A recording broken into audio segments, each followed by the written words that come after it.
রাধে রাধে।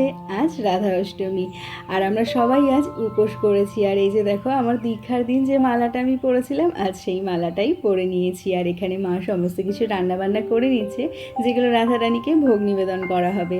আর এখানে দেখো আমাদের গোপাল ঠাকুর কত সুন্দর করে সেজে নিয়েছে। আর এখানে যা যা কিছু ভোগ নিবেদন করা হবে সব কিছু গুছিয়ে নিয়েছি, পোলাও, ভাজা, আলুর দম, মিষ্টি, ফল সব কিছু। আর এই দিনে পুজো হয় দুপুর 12টায়।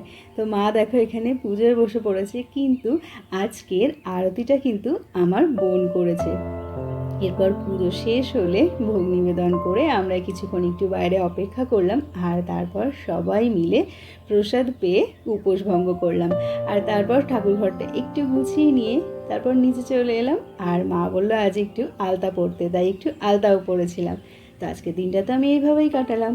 আজ তবে আসি, ফিরছি নেক্সট ভিডিও নিয়ে। রাধে রাধে।